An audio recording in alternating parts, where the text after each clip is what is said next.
सुप्रभात विद्यार्थियों। आज हम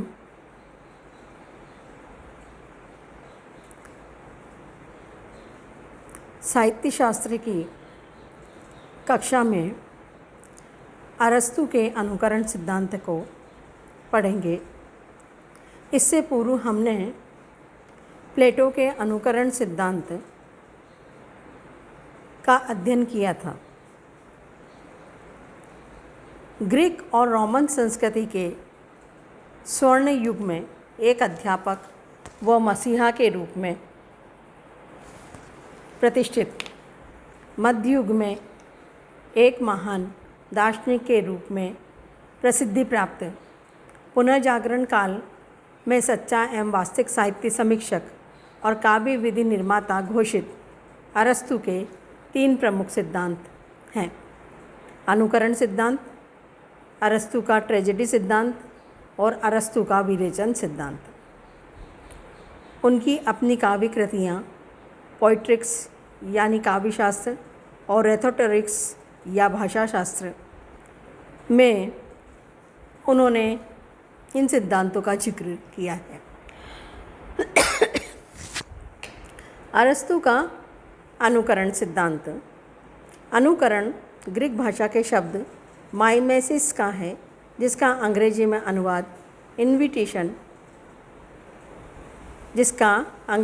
अनुवाद इमिटेशन और हिंदी में अनुकरण है। अनुकरण का अर्थ, प्लेटो ने अनुकरण शब्द का अर्थ हूबहू नकल अर्थात ज्यों की त्यों नकल माना है, जबकि अरस्तु ने प्लेटो के अर्थ में गंभीरता भर दी है। उसने अपने युग में प्रचलित सूत्र कला प्रकृति का अनुकरण करती है, आर्ट इमिटेट्स नेचर स्वीकार किया, किंतु उसकी नवीन व्याख्या करके नवीन अर्थ भर दिया। अरस्तु के अनुसार अनुकरण का अर्थ पुनः सृजन या पुनः प्रस्तुतिकरण से है। अनुकरण तब करते हैं जब हम अपूर्ण होते हैं। अनुकरण का लक्ष्य पूर्णता की ओर प्रयास है। जब हम अनुकरण करते हैं तो वह व्यक्ति हमारा आदर्श बन जाता है, अर्थात अनुकरण के द्वारा हम पूर्ण बनना चाहते हैं। आइए अब हम अनुकरण की विविध परिभाषाओं का अध्ययन करते हैं।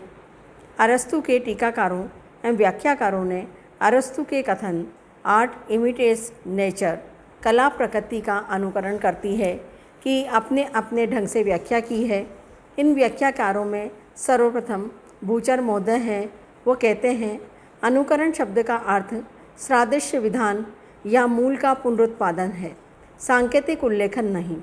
कोई भी कलाकृति मूल वस्तु का पुनरुत्पादन है।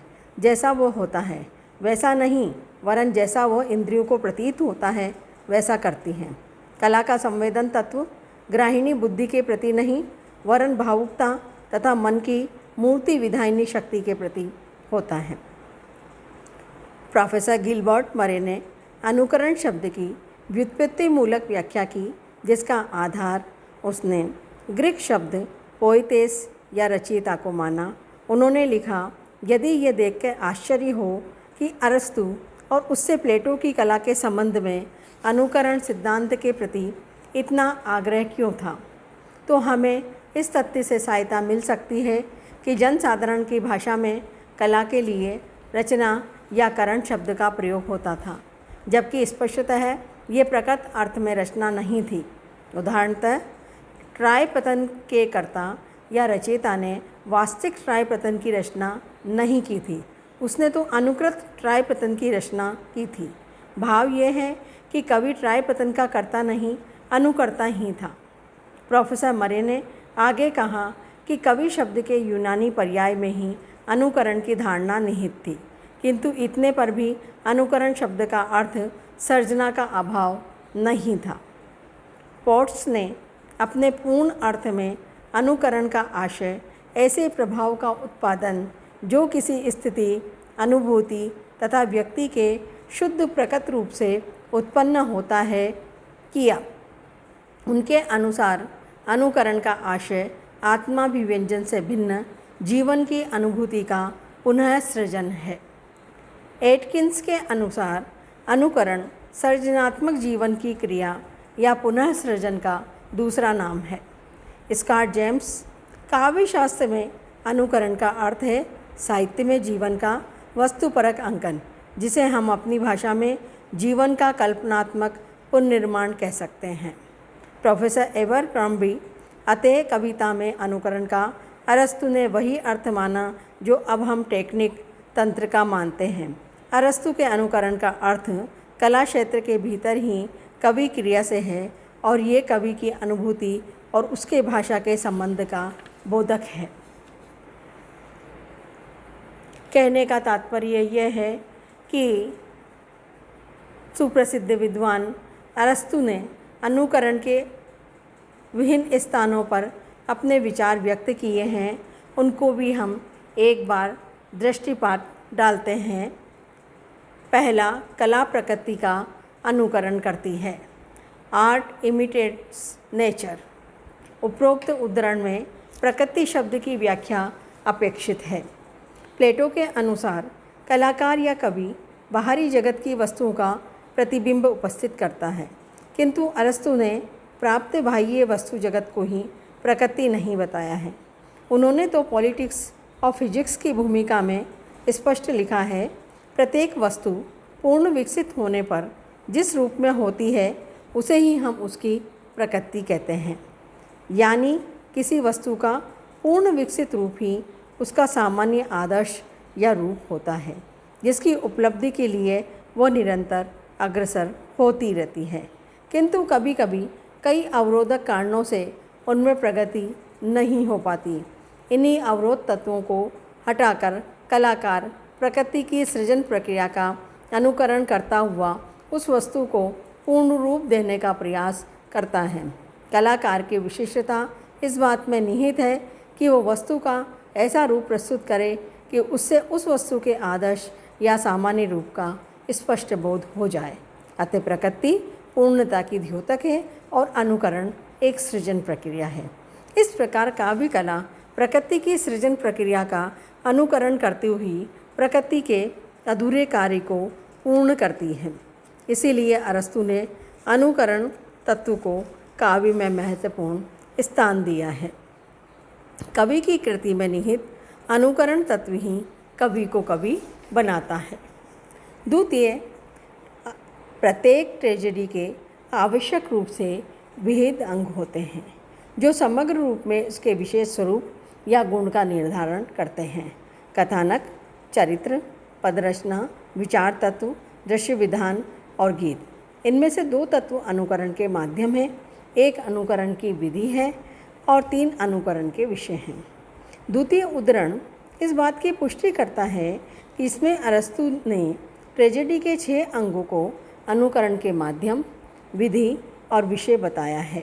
17वीं-18वीं शताब्दी में नवशास्त्रवादियों ने होरेस के आधार पर अरस्तु के प्रकृति का अनुकरण सूत्र की व्याख्या रीतिबद्ध काव्य रचना के सीमित अर्थ में की, जो भ्रमोत्पादक थी। अरस्तु के अनुसार प्रकृति केवल बाह्य गोचर रूप ही नहीं, अपितु इसमें आंतरिक सृजन प्रक्रिया भी अंतर्निहित है। इस प्रकार कहा जा सकता है कि गोचर वस्तु के अस्तित्व में आधारभूत रूप से अंतर्भूत प्रकृति नियम ही अनुकरण के विषय हो सकते हैं। चित्रकार या अन्य किसी भी कलाकार की ही भांति कवि भी अनुकरता है, अतः उसका अनुकार्य निश्चय ही इन 3 प्रकार के वस्तुओं में से कोई एक हो सकती है। पहली, जैसी वे थी या हैं। दूसरी, जैसी वे बताई या समझी जाती हैं, अथवा तीसरी, जैसी वे होनी चाहिए। तृतीय उद्धरण से यह बात स्पष्ट हो जाती है कि प्रकृति का अर्थ जीवन के अंतर्बाह्य दोनों रूपों का द्योतक है। अतः इसका अनुकार्य निम्न 3 में से कोई एक हो सकता है। पहला, जैसी वे थी या हैं, यथार्थ स्वरूप। दूसरा, जैसी वे कही या समझी जाती हैं, कल्पित यथार्थ। तीसरा, जैसी वे होनी चाहिए, यानी संभाव्य यथार्थ। चौथा, इतिहासकार और कवि में भेद यह नहीं है कि कि एक गद्य में लिखता है और दूसरा पद्य में। वास्तविक भेद यह है कि एक तो इसका वर्णन करता है जो घटित हो चुका है, दूसरा उसका जो घटित हो सकता है। इस कारण काव्य में दर्शन तत्व अधिक होता है, उसका स्वरूप इतिहास से भव्यतर है, क्योंकि काव्य सामान्य या सार्वभौम की अभिव्यक्ति है, इतिहास विशेष की। उदाहरणार्थ विशेष प्रकार का कोई व्यक्ति संभाव्यता या आवश्यकता के नियम के अनुसार किसी अवसर पर कैसी बातचीत या व्यवहार करेगा, यही सामान्य या सार्वभौम है और यही काव्य का लक्षण है, चाहे उसमें विशिष्ट नामों का ही उल्लेख क्यों न किया गया हो। चौथे उद्धरण में काव्य को सामान्य या सार्वभौम की अभिव्यक्ति माना गया है, जो निश्चित रूप से प्रकृति या वस्तु के पूर्ण विकसित रूप की ओर संकेत करता है। All men likewise naturally receive pleasure from imitation, यानी अनुकरण से प्राप्त आनंद भी कम सार्वभौम नहीं। यह उद्धरण बताता है कि सार्वभौम की अभिव्यक्ति से प्राप्त आनंद भी कम सार्वभौम नहीं होता। यह आनंद अनुकरण की क्रिया और प्रतिक्रिया दोनों में मिलता है, अर्थात अनुकर्ता श्रोता या पाठक दोनों आनंद की अनुभूति करते हैं। अब हम देखते हैं कि अनुकरण का लक्ष्य क्या होना चाहिए। प्रत्येक अनुकरण का कोई न कोई लक्ष्य जरूर होता है। इसका लक्ष्य है पूर्णता की ओर प्रयास। हम अपूर्ण हैं, पूर्ण बनने का प्रयास करते हैं। किसी कवि ने तो कहा भी है कि हम तो अर्धविराम हैं, पूर्ण विराम होने का झूठा दावा क्यों करें। अनुकरण हमेशा गुणों का करना चाहिए, कर्मों का नहीं। कर्मों का अनुकरण करने पर वो बाह्याडंबर होगा। प्लेटो का दिया गया नकल शब्द सीमित एवं क्षुद्र है। नकल से बढ़कर भी कोई चीज़ है। ओ अस्तोमा सद्गमय, तमसोमा ज्योतिर्गमय, मृत्योन्मा अमृतगमय। वेद में कहा गया है, हे प्रभु, अंधकार से प्रकाश की ओर, मृत से अमृत की ओर हम अनुकरण करते हैं, क्योंकि हमें अंधकार से प्रकाश में, मृत्यु से जीवन में जाना है। अनुकरण के माध्यम से हम ऊंचा उठ सकते हैं, लेकिन अंधा अनुकरण नहीं करना चाहिए। अनुकरण से हम ऊंचे धरातल पर प्रतिष्ठित होते हैं। यहाँ वर्dsworth जी का ये उद्धरण महत्वपूर्ण है कि मनुष्य को प्रकृति के साथ परमात्मा में लीन हो जाना चाहिए, यानी प्रकृति का अर्थ अर्पण करना अर्थात दे देना है। इस सृष्टि पर सर्वाधिक महत्वपूर्ण वस्तु मनुष्य है। जब कोई कलाकार अनुकरण करता है तो वो अर्पण करना सीखता है। इसलिए अरस्तु के अनुसार अनुकरण का अर्थ हुआ पुनः सृजन या पुनः रचना। अनुकरण का सर्वश्रेष्ठ उदाहरण जयशंकर प्रसाद जी का ये शब्द चित्र, सिंधु सेज पर धरा वधु अब तनिक संकुचित बेटी सी, प्रलय निशा की हलचल संस्मृति में मान किए सी ऐठी सी। पुनः सृजन का अद्वितीय अनुपम उदाहरण है। प्रकृति के माध्यम से अनुकरण किया गया है। हम यहाँ ये भी समझते हैं कि अनुकरण का विषय क्या होता है। संपूर्ण प्रकृति कवि के लिए अनुकरण का विषय है। प्रकृति का अर्थ विशेष रूप से प्रकृति पूर्णता की द्योतक है और अनुकरण एक सृजन प्रक्रिया है, अर्थात प्रत्येक वस्तु पूर्ण विकसित होने पर जिस रूप में होती है उसे ही हम उसकी प्रकृति कहते हैं। काव्य कला प्रकृति की सृजन प्रक्रिया का अनुकरण करती हुई प्रकृति के अधूरे कार्य को पूर्ण करती है। प्रकृति के दो रूप होते हैं, बाह्य और आंतरिक। बाह्य का तात्पर्य आचरण, आंतरिक का तात्पर्य चरित्र से है। प्रकृति केवल बाह्य सत्ता ही नहीं है, बल्कि वो शक्ति है जो जगत पर नियंत्रण करती है। उसे मनुष्य का अंतःकरण भी विद्यमान है। उदाहरणार्थ, दूध में से दही नहीं आता, बल्कि दूध ही दही में परिणत हो जाता है। इसी प्रकार मूल प्रकृति ही बाह्य प्रकृति में परिणत हो जाती है। इसीलिए अरस्तु कहते हैं कि चेतना से क्रियाशील मनुष्य ही प्रकृति के अंदर आते हैं, अतः वह कवि को महत्व देते हैं। प्रकृति और मानव को साथ ही देखते हैं, नहीं तो इनकी उपादेयता विलुप्त हो जाएगी। प्रकृति से जुड़े मानव का संबंध ही अनुकरण का विषय है। प्रकृति के साथ गैर क्रियाशील मनुष्य भी सम्मिलित हैं। प्रकृति सदैव एक रूप रहती है। यदि मानव में आक्रोश है तथा मन आंदोलित है तो समाज में अभिव्यक्ति विध्वंसात्मक होगी, और मन में भी शांति प्राप्त हो गई तो संपूर्ण जगत शांतिमय प्रतीत होता है। मानव की अंतः प्रकृति समायोजित हो तो सामाजिक जीवन भी संतुलित होगा, अन्यथा समाज का रूप विकृत हो जाएगा। इस प्रकार प्रकृति सदैव एक रूप रहती है। बड़े बड़े नाटककार सदैव अंतः बाह्य दोनों रूपों का उल्लेख करते हैं। अनुकरण का माध्यम। कवि के लिए भाषा, छंद, लय अभिव्यक्ति के साधन हैं। कवि के लिए छंद और लयात्मकता की प्रवृत्ति रहती है, इसलिए सामंजस्य या कविता का अभाव में कला ठीक नहीं। अनुकरण का माध्यम काव्य कला के लिए भाषा होती है। मानव जीवन की अभिव्यक्ति के लिए भाषा छंदात्मक हो, छंद हो तो लय भी आवश्यक है। लयात्मकता का तात्पर्य है कि कवि तो उसमें लीन हो ही जाए, पाठक भी उसमें लीन हो जाए। ये तब होगा जब छंद के अक्षरों में समन्वय हो तथा काव्य व जीवन में भी समन्वय या व्यवस्था हो। व्यवस्था ही सौंदर्य है। गोरे काले में सौंदर्य का कोई समन्वय नहीं होता, बल्कि अंगों का व्यवस्थापन हो, इसलिए व्यवस्था को सौंदर्य कहते हैं। कवि भाषा, छंद, सौंदर्य, लय की स्थापना करता है।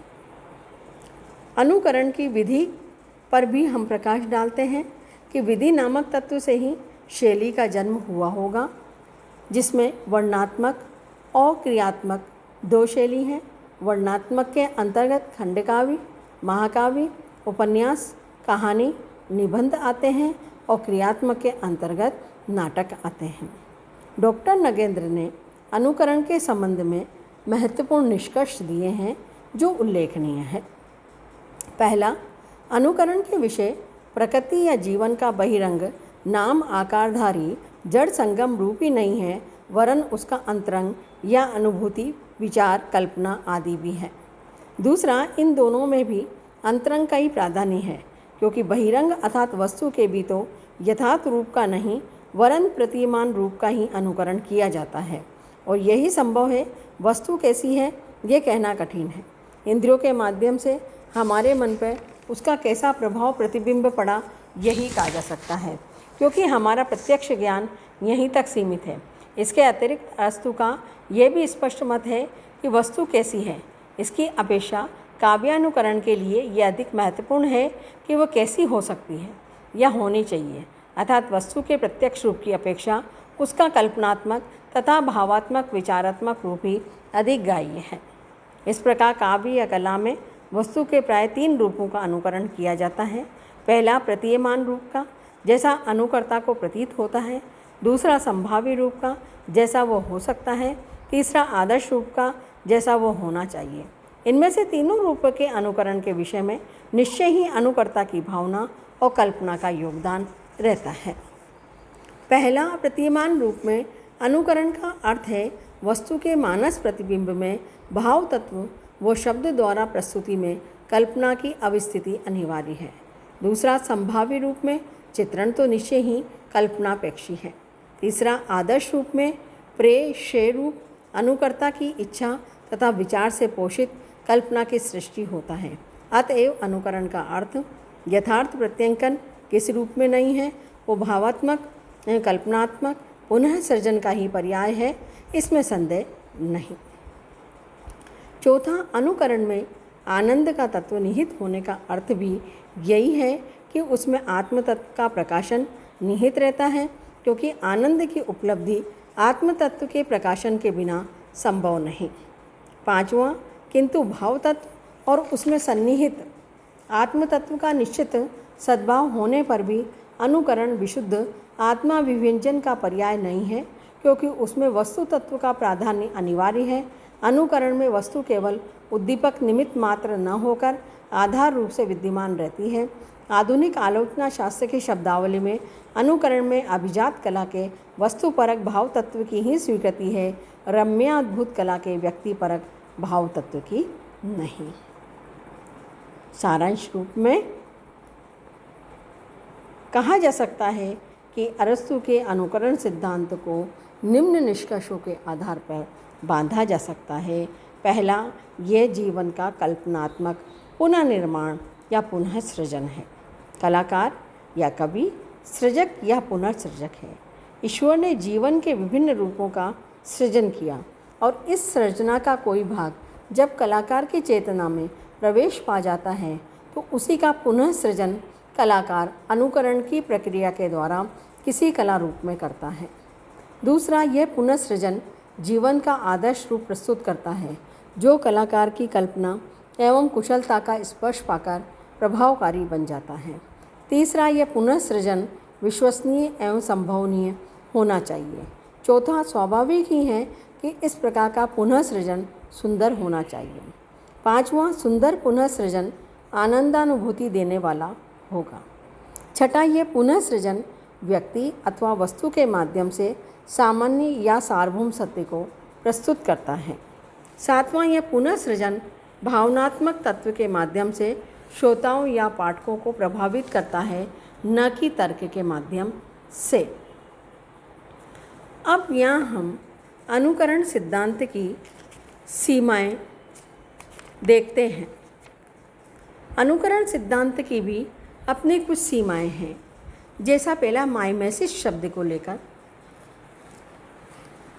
दूसरा वस्तुपरक भाव तत्व की प्रधानता को लेकर, तीसरा कलाकार की अंतश्चेतना को अवांछित महत्व, चौथा गीतिकाव्य इस परिधि से बाहर और पांचवा क्रोचे के सहजानुभूति सिद्धांत से विरोध।